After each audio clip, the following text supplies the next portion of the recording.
All right, so Ramon, when did you first fall in love with boxing, and who or what inspired you to get into it?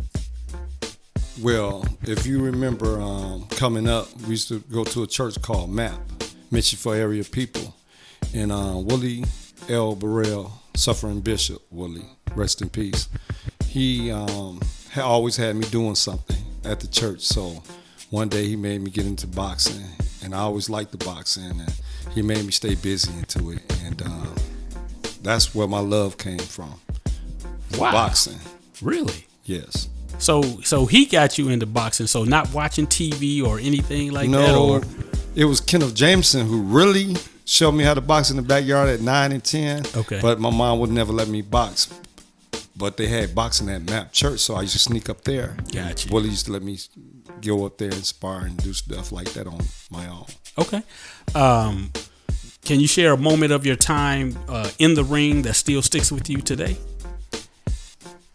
Yes. What sticks with me today? Keep your hands up. Because when you're hitting someone, someone's going to hit you back. Okay, yeah, definitely that. So what were some of the biggest challenges you faced as a professional boxer out of As Muskegon? a professional fighter is your own people, man. Getting the right people behind you and want the best interest for you. That's the biggest thing when it comes to boxing. Okay. Now, who were some of your toughest opponents, and what did you learn from My those toughest matches? opponent Yeah. will always be Brian Blakely.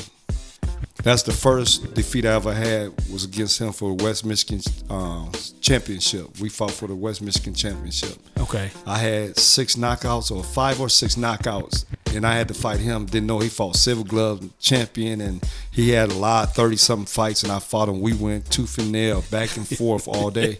And it made me and him good friends to this day. Me and Brian Blakely. Now, is he out of Grand Rapids? Or? He's out of Grand Rapids. Okay, I know that guy. Yeah. Okay. That sounds good. That's good. So, how did your upbringing in Muskegon shape your mindset as an athlete? As an athlete, wow, I was good at every sport, so it made me stay focused. It keeps me out of trouble. It keeps me on the right path to do for others. You know, I have to give back the way people gave back to me, especially Willie L. Burrell. Okay.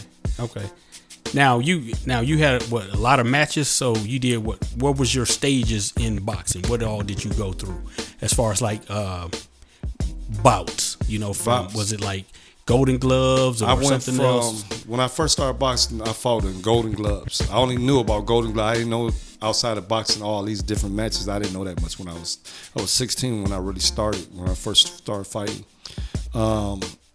I fought Golden Gloves, and then I fought one more year, and then I dislocated my shoulder. So I was supposed to win it all. Everybody was looking for me to win it, but I couldn't win. Marty Burt's won it all. And I came back like a year or two later, tried to win it again. I was runner-up, state champion twice, and I gave a good fight, but my shoulders weren't really the same. Okay. Now, what made you step into the world of coaching after your fighting career? Coaching, because I'm good at it. Okay. I'm good at coaching. And I've been coaching since I was boxing about 93, 92. I've been coaching ever since even I was boxing. I was coaching a lot of great fighters. Okay. They're good. So I knew that was my lane. And Kenny Lane even came to me and said, hey, you're good at what you're doing. Okay. You're going to make a good coach. So he made sure I always had my license. Okay, cool. So how different is the mental approach between being a boxer and being a coach? To me, it's the same. Okay. I step in the ring like I'm fighting. Even as my fighter, I'm acting like I'm fighting. I put on that game face until it's over. Okay. We friends afterwards, but during it, we're not friends. Okay. Okay. So what's the most rewarding part of training the next generation of fighters? Wow, that's a good question. It's, man, seeing the hard work they put in, and when they fight, win or lose, when they give it their all, that's all you can give. You're a winner. You're a winner. A lot of people can't even step in the ring. You can't play boxing. No, you can't. No. Okay. So, are there any young fighters that you're currently working with that we need to be watching out for? I just picked up a young guy from downtown Muskegon named Logan. He's gonna be something else. He just started with me about 3 weeks. He's pushing me to do this and that, but I'm pushing him. But my special guy, he's gonna be champion of the world. Remember this name, Mekhi Jackson. Mekhi Jackson. He just turned 15, and this guy got all the heart in the world. Only been training him for 8 months, and he was weighing 203. Now I got him down to 143, and he don't miss a day. He live, sleep boxing, and I just can't wait to see him become champion if I live to see it. If not, I know he's gonna become champion. Okay. So, what lessons from your career do you stress most to your students? Stay in shape. Stay in shape. That's a good one. You got to stay in shape. You have to stay in shape. That's the number one thing. I had all the God-gifted talent in the world, but I was never really in shape because of my shoulders, so I could only do so much. But I tell them, I said, God gifted you with 2 healthy arms and legs. Work. You have to be in shape because the man next to you, he might be in better shape than you. So you got to push. You got to be. You can't just be smart. You have to be in shape. So, looking back at your younger self, what would you tell yourself if you were just starting out? Stay in shape. Don't push too hard. Don't overdo it. I was an overdoer. Okay. When I'm in the ring, I'm overdoing. I'm trying to win. Okay. So, how do you want to be remembered both in Muskegon and in the boxing community at large?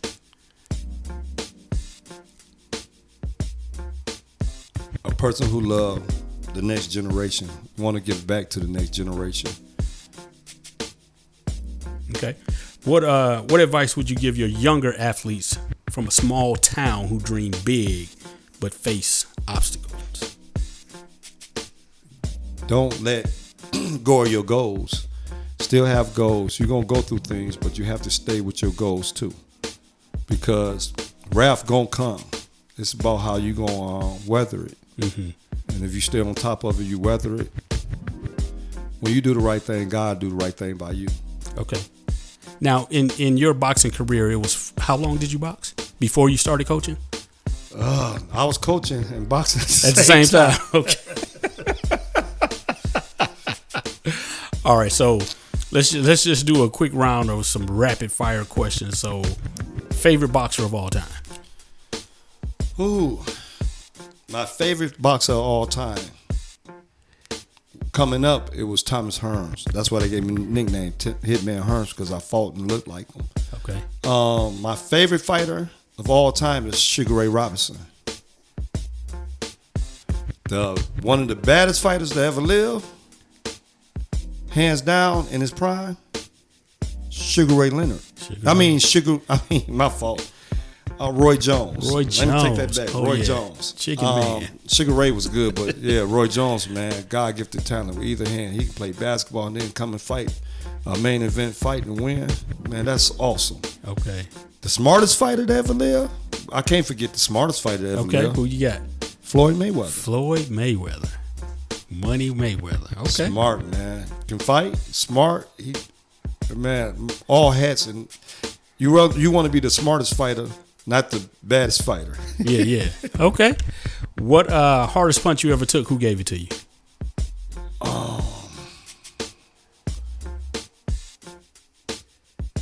A guy I fought in Chicago, pro fight.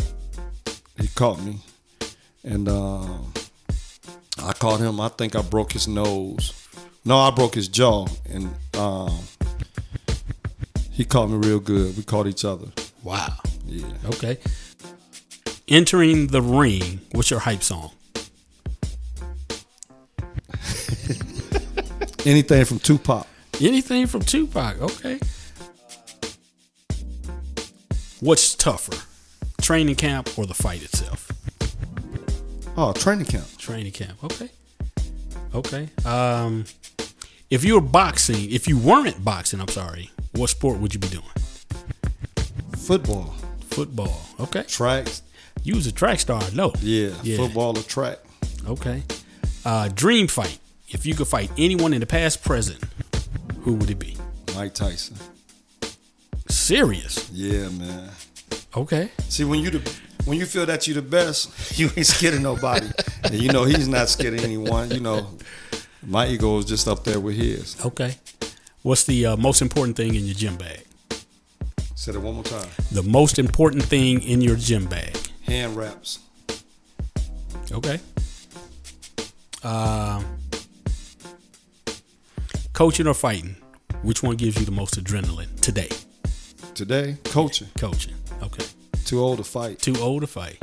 You still got that punch, still though. got it. You still got it. Got it. All right. One word to describe your coaching style. I can't describe it in one word. I can describe it in TCB. Okay. Tell me what TCB is. It's 3 different things. TCB Boxing. It's take care of business. Taking the community back, one step, one punch at a time. Taking care of boxing.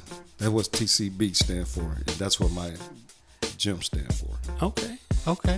So from you got a young boxer that wants to get into boxing.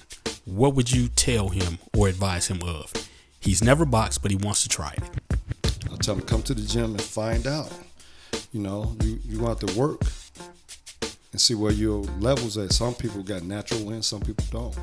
And whatever it is, you have to work on it. And don't come in there acting like you know what to do. Street fighting and boxing is 2 different things. If you street fighting, your street fighting only might last a minute. You fight 3 rounds, amateurs. Right. Okay. You run out of gas, a boxer will keep on whooping on you. Right. So you run out of gas in 30 seconds and a minute. Okay. What's the address of your boxing gym? It's 2500 Jefferson Street, Michigan area gym. Michigan area people. Okay. Anything you want to share with people before we go? Yes. Having a big venue fight June the 14th, Summer Bash. Have 2 or 3 gyms from Grand Rapids coming. I have a gym from Flint, 2 from Indiana, and we just gonna have a good old time. It'll be June the 14th. Starts at 4. The doors open at 4. It's gonna be 15 bouts. Okay. Is it a price to that or? Yes, it's $20 per person. You want real close seats? I think they $30 from front row seats. You can get in touch with me at 231-683-5015. Okay.